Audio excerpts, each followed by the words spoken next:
பிரபஞ்சத்தின் மிக உயர்ந்த அதிகாரத்தின் முன்னாடி நீங்க நிற்பதாக ஒரு கணம் கற்பனை செஞ்சுக்கோங்க. அதாவது உங்களுடைய நல்ல செயல்கள், தியாகங்கள், உங்க சாதனைகள் இது எல்லாத்தையும் பட்டியலிடுவதற்கு பதிலா நேராக அந்த அதிகாரத்தை பார்த்து, நான் ஒரு முழுமையான ஏமாற்றுக்காரன், நான் செய்யறதா காட்டிக்கொள்ளும் எல்லாமே வெறும் நடிப்பு அப்படின்னு ரொம்ப சாதாரணமா சொல்றீங்க. அடுத்த நொடி கண்டிப்பா நம்ம தலையில இடி விழும், இல்லனா அங்கிருந்து தூக்கி வீசப்படுவோம் அப்படின்னு தானே எதிர்பார்ப்போம். ஆமா, அப்படிதானே தோணும். ஆனா அதுக்கு பதிலா உங்களுக்கு ஒரு மடிமகுடம் சூட்டப்படுகிறது. நீங்க கற்பனை கூட செய்ய முடியாத ஒரு உயர்ந்த சிம்மாசனத்துல அமர வைக்கப்படுறீங்க. இது எப்படி சாத்தியம்? உலகத்தோட பொதுவான தர்க்கத்திற்கு இது முற்றிலும் முரணானதுங்க.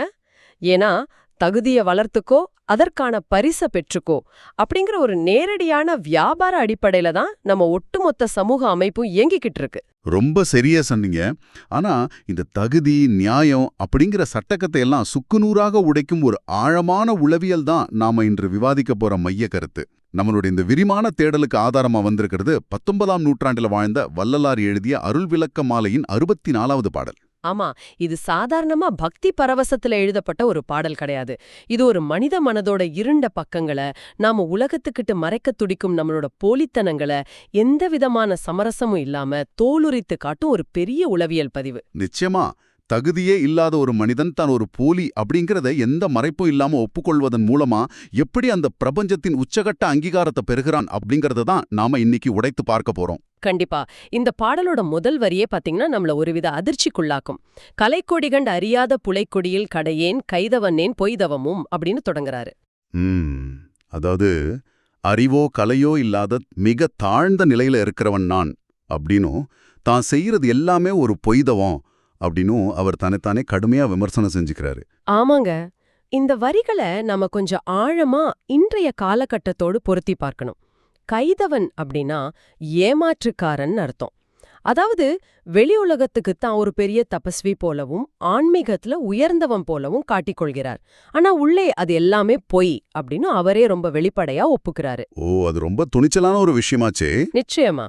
நீங்க 19ஆம் நூற்றாண்டு காலகட்டத்தை எடுத்துக்கிட்டீங்கன்னா சமூகம் ரொம்ப இறுக்கமான மதச் சடங்குகளையும் ஆச்சாரங்களையும் பின்பற்றிய ஒரு காலம் அது.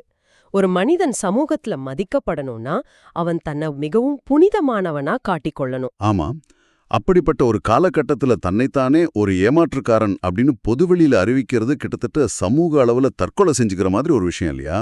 100க்கு 100 உண்மை. இததான் நாம புரிஞ்சுக்க வேண்டிய இடம். சரி, இதை நாம கொஞ்சம் விரிவா பார்ப்போம். இது எனக்கு எப்படி இருக்குன்னா, ஒரு மாணவன் விடைத்தாளில எதுவுமே எழுதாம, நான் படிக்கவே இல்லை, தேர்வு எழுதுவது போல நடிக்கிறேன் அப்படின்னு தன்னோட ஆசிரியர்கிட்ட ரொம்ப நேர்மையா ஒப்புக்கொள்வது போல இருக்கு. ரொம்ப அழகான ஒப்பீடு இது. இங்க ரொம்ப ஆச்சரியப்பட வைக்கும் விஷயம் என்னன்னா, இது ஈகோ அல்லது அகந்தைய முழுமையா அழிக்கிற ஒரு உச்சக்கட்ட செயல். மனித உளவியல்ல உலகியல் ரீதியான அகந்தைய விட ஆன்மீக அகந்தை ரொம்ப ஆபத்தானது. அதாவது நான் இவ்வளோ கடுமையான தவம் செய்றேன், நான் மற்றவர்களை விட புனிதமானவன் அப்படின்னு நினைக்கிறதா? ஆமா, அதேதான்.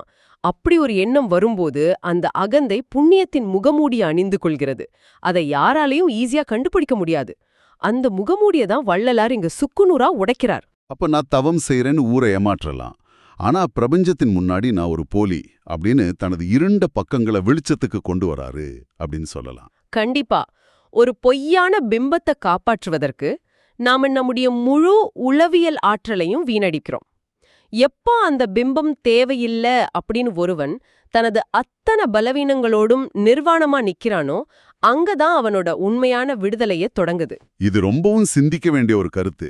தன்னை சுற்றி தானே பின்னிக்கொண்ட அந்த புனித பிம்பத்தோட சுமையை அவர் அப்படியே இறக்கி வைக்கிறாரு. சரி, இப்படி தனது குறைகளை எல்லாம் ஒப்புக்கொண்ட அந்த போனி மாணவனுக்கு விடைத்தாளான பிரபஞ்சம் என்ன மதிப்பெண் கொடுத்தது அப்படிங்கறதா அடுத்த ஆச்சரியம். என்ன கொடுத்தது? அந்த வரிகள் இப்படி சொல்லுது: கருத்திலுவன் தருளி மலைக்குயர்மாத் தவிசேற்றி மணிமுடியும் சூட்டி மகனே நீ வாழ்க என வாழ்த்தியேன் குருவே. அதாவது அந்த பொய் தவத்தை இறைவன் ஏற்றுக்கொண்டு அவரை மலை போன்ற உயர்ந்த சிம்மாசனத்தில் அமர வைத்து மணிமுடம் சூட்டி மகனே நீ வாழ்க அப்படின்னு வாழ்த்துனாராம். ஓ, இது கேட்கவே ரொம்ப பிரம்மாண்டமா இருக்கே. ஆனா இங்குதான் விஷயம் ரொம்ப சுவாரஸ்யமா மாறுது. ஒரு நிமிஷம் யோசிச்சு பாருங்க, இது ரொம்பவும் ஆபத்தான ஒரு வாதமா தெரியலையா? எந்த விதத்துல இது ஆபத்தானதுன்னு நீங்க நினைக்கிறீங்க? அதாவது, நான் எந்த தகுதியுமே வளர்த்துக்க மாட்டேன், நான் ஒரு ஏமாற்றுக்காரன் அப்படின்னு வெளிப்படையா ஒப்புக்கிட்டா மட்டும் போதும், எனக்கு சிம்மாசனமும் மகுடமும் கிடைச்சு விடும் அப்படின்னா, இது தவறான செயல்களை ஊக்குவிப்பது போலதானே இருக்கு. பாக்குறதுக்கு அப்படி தோணலாம். உண்மையாவே கஷ்டப்பட்டு தவம் செய்பவர்களை, நேர்மையா உழைப்பவர்களை இது அவமானப்படுத்துற மாதிரி ஆகாதா? தகுதியே இல்லாத ஒருவனுக்கு எதற்கு மகுடம்? ஏன் குரு இப்படி செய்யணும்? இது ரொம்ப நியாயமான கேள்விதான். உலகத்தோட பார்வையில பார்த்தா இது அநீதியாகவே தோன்றும். ஆனா இத நாம ஒரு பரந்த கண்ணோட்டத்தோட இணைச்சு பார்த்தா இதுல இருக்கிற மிக நுட்பமான ஒரு விஷயம் நமக்கு புரியும். அந்த நுட்பமான விஷயம் என்ன? குரு அல்லது இறைவன் இங்கு பரிசளிக்கிறது அவர் செஞ்ச பொய்யான தவத்திற்கு இல்ல, அந்த பொய்யான பிம்பத்தை உடைத்தெறிய அவர் காட்டிய அந்த உச்சக்கட்ட நேர்மைக்கு, அந்த தைரியத்திற்கு. ஓ, அப்போ அந்த உண்மையான நேர்மைக்குத்தான் அந்த பரிசு அப்படின்னு சொல்றீங்க. ஆமா, உண்மையா தவம் செய்பவர்களுக்கு பல நேரங்கள்ல நாம தவம் செய்றோம் அப்படிங்கிற கர்வம் வந்துடுது. அந்த கர்வம் பிரபஞ்சத்திற்கும் அவர்களுக்குமான தொடர்பை அப்படியே துண்டித்து விடுகிறது. கரெக்ட். ஆனா தன்னிடம் எதுவுமே இல்ல அப்படின்னு ஒருவன் கைகளை விரிக்கும்போது அவனுக்குள் ஒரு மாபெரும் வெற்றிடம் உருவாகிறது. இயற்கையின் விதிப்படி பாத்தீங்கன்னா வெற்றிடம் எங்க இருக்கோ அங்கதான் ஆற்றல் பாய்ந்து நிரம்பும். ஈகோ இல்லாத அந்த வெற்றிடத்துல தான் பிரபஞ்சத்தின் பேரருள் நிரம்புகிறது. கோட்பாடு ரீதியா இது கேட்பதற்கு ரொம்ப நல்லா இருக்கு. ஆனா நடைமுறையில ஒரு அரைக்குறையான செயலுக்கு இவ்வளவு பெரிய அங்கீகாரம் அப்படிங்கிறது கொஞ்சம் நெருடலாகத்தான் இருக்கு. ஒருவேளை அந்த மகனே அப்படிங்கிற வார்த்தைக்கு பின்னாடி இருக்கிற உளவியல் இதுக்கான விடையை தருமோ? கண்டிப்பா தரும். இப்போ ஒரு உதாரணம் சொல்றேன். நீங்க ஒரு அலுவலகத்துல வேலை செய்யறீங்க அப்படின்னு வச்சுப்போம். நீங்க சிறப்பா வேலை செஞ்சா உங்களுக்கு பதவி உயர்வு கிடைக்கும். தப்பா வேலை செஞ்சா பணி நீக்கம் செய்யப்படுவீங்க. இது முழுக்க முழுக்க ஒரு கொடுக்கல் வாங்கல் அடிப்படையிலான உறவு. ஆமா, உலக நியதி அப்படிதானே இருக்கு. ஆனா ஒரு குழந்தைக்கும் தாய்க்கும் இடையிலான உறவை எடுத்துக்கோங்க. குழந்தை தவறு செய்து பொய்யும் சொல்லுது. ஆனா ஒரு கட்டத்துல அழுது கொண்டே தன் தவறை தாயிடம் ஒப்புக்கொள்கிறது. அப்போ அந்த தாய், நீ தகுதி இல்லாதவன், வீட்டை விட்டு வெளியே போ அப்படின்னா சொல்வா? நிச்சயமா மாட்டா. அந்த தாய் குழந்தையை இன்னும் இறுக்கமாகத்தான் கட்டிக்கொள்வான். அதுதாங்க இங்கேயும் நடக்குது. மகனே அப்படிங்கிற அந்த ஒற்றை வார்த்தையின் மூலமா இறைவன் அந்த உறவை ஒரு வியாபார தளத்திலிருந்து நிபந்தனையற்ற அன்பின் தளத்திற்கு மாற்றி விடுகிறான். நிபந்தனையற்ற அன்பு, அதாவது அன்கண்டிஷனல் லவ்.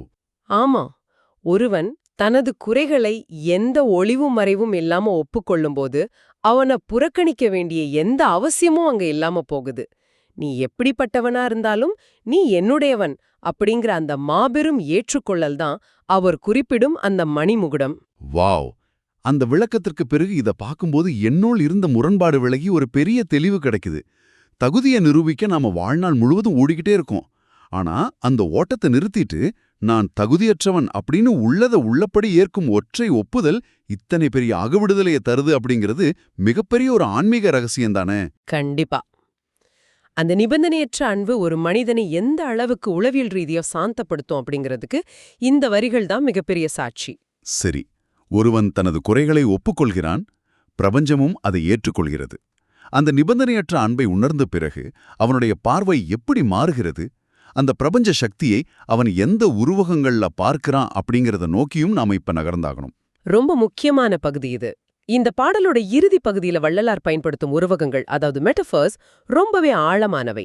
வழக்கமா நாம இறைவனை ஒரு அச்சம் தரும் சக்தியாகவோ அல்லது தூரத்திலிருந்து ஆளக்கூடிய ஒரு எஜமானனாகவோ பார்க்கிற பார்வை இங்கு முற்றிலும் உடைப்படுகிறது. நான் அந்த வரிகளை வாசிக்கிறேன் கேளுங்க. புலைக்கொடியார் ஒரு சிறிதும் புலப்படக் கண்டையா பொன்னே, நான் உண்ணுகின்ற புத்த முதத் திரளே, விளைக்கரியா மாமணியே, வெறுப்பரியா மருந்தே, விலங்கு நடத் தரசே, என் விளம்பும் அணிந்தருளே. ஒவ்வொரு வார்த்தையும் எவ்வளவு கனமானது பாத்தீங்களா? ஆமா, இந்த உருவகங்களின் பின்னணியில இருக்கிற உளவியல் என்ன? எனவே இதற்கெல்லாம் என்ன அர்த்தம்? குறிப்பா இந்த வெறுப்பரியா மருந்து அப்படிங்கிற வார்த்தை என்ன ரொம்பவே கவர்ந்தது. இதை பற்றி எனக்கு ஒரு சின்ன எண்ணம் தோணுது. சொல்லுங்க, அந்த வார்த்தை உங்களுக்கு என்ன உணர்த்துது? பொதுவாவே நம் நோய்களை தீர்க்கும் மருந்துகள் கசக்கும் இல்லையா? ஒரு நோயை குணப்படுத்த நாம ஒரு கசப்பான அனுபவத்தை கடந்துதான் ஆகணும். அதுபோலதான் நம்முடைய அறியாமை அப்படிங்கிற நோயை தீர்க்கும் அறிவும் உண்மையும் கூட பல நேரங்கள்ல கசக்கும். உண்மைதான். அது குற்ற உணர்ச்சியோ அல்லது வெட்கத்தையோ கண்டிப்பா கொடுக்கும். ஆனா வள்ளலார் இறைவனை வெறுப்பறியா மருந்தே அப்படின்னு சொல்றாரு. அதாவது நம் அறியாமையை தீர்க்கும் அந்த பிரபஞ்ச சக்தி எந்த குற்ற உணர்ச்சியும் எந்த கசப்பையும் தராத பக்க விளைவுகள் இல்லாத ஒரு இனிமையான மருந்தாக இருக்கு. நம்மள தண்டிப்பதன் மூலம் திருத்தாமல் ஏற்றுக்கொள்வதன் மூலம் திருத்துகிறது. ரொம்ப மிக நுட்பமான ஒரு பார்வை இது. நீங்க சொன்ன அந்த இனிமையான மருந்து தான் நாம முன்பு பேசிய அந்த நிபந்தனையற்ற அன்பு. அதே போல அவர் பயன்படுத்தும் இன்னொரு முரண்பாடான ஒப்பீட்டையும் கொஞ்சம் கவனியுங்க. எந்த ஒப்பீடு? புலப்படக் கண்டறியா பொன்னே அப்படின்னு நான் உண்ணுகின்ற புத்தமுதத் திரளே அப்படின்னு சொல்றாரு.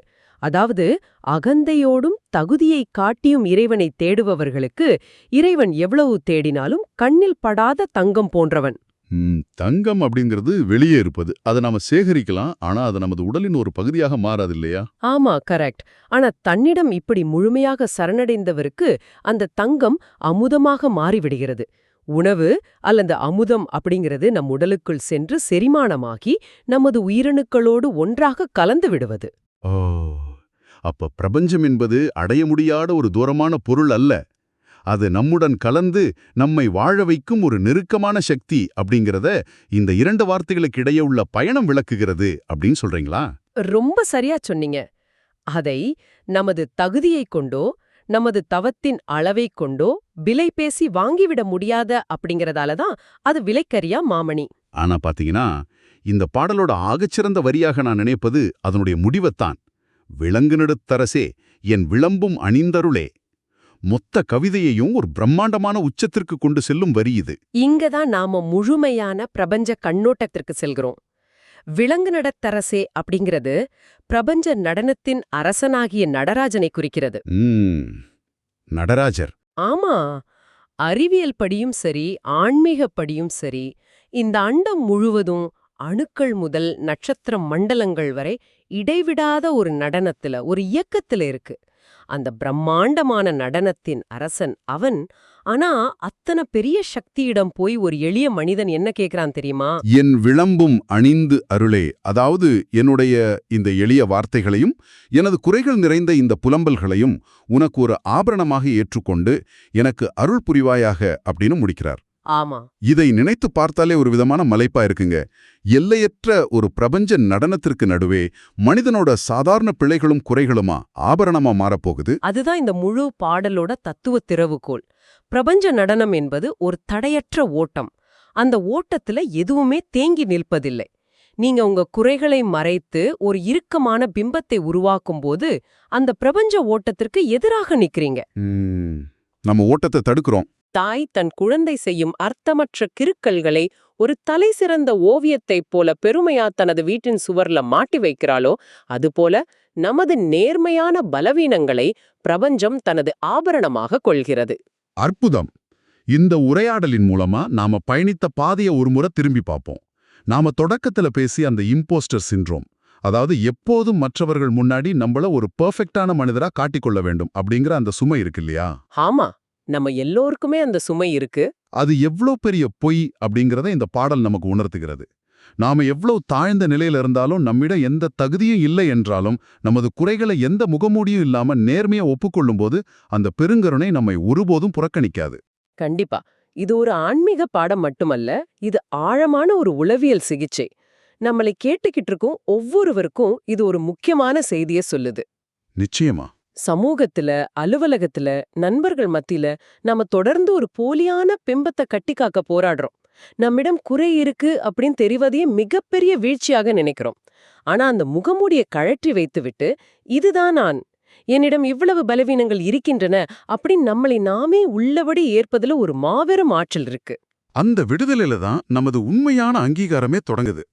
வள்ளலார் தனது அந்த போலியான செயலியை தான் நேர்மையா ஒப்புக்கொண்டதால இறைவன் அதை மணிமுகுடம் சூட்டி ஏற்றுக்கொண்டதாக கூறுறாரு. ஆமா, இந்த இடத்துல உங்களை நோக்கி, அதாவது இதை கேட்டுக்கிட்டு இருக்கும் உங்களை நோக்கி ஒரு கேள்வியை முன்வைக்க விரும்புறேன்.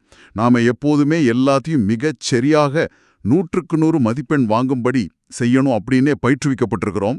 ஆனா உங்கள் வாழ்வில நீங்க முழுமையடையாம சில நேரம் அரைகுறையாக செய்யும் நல்ல முயற்சிகளை கூட ஒருவேளை அந்த போலியான பிம்பங்களை விட்டுவிட்டு உங்கள் நேர்மையும் முழுமையான அர்ப்பணிப்பும் மட்டும் சேர்ந்தா அது எந்த அளவுக்கு ஒரு மாபெரும் வெற்றியாக மாறும் அப்படின்னு சற்றே சிந்தித்து பாருங்கள். ரொம்ப ஆழமான ஒரு சிந்தனை இது. என்றோ ஒரு நாள் முழுமையான தகுதியை பெற்று தலையில் சூடிக்கொள்ளலாம் அப்படின்னு நீங்க காத்திருக்கும் அந்த மகுடம் இன்று நீங்கள் உங்கள் குறைகளை நேர்மையாக ஒப்புக்கொள்ளும் அந்த தைரியத்திற்காகவே உங்களுக்காக காத்திருக்கலாம். யோசித்துப் பாருங்கள்.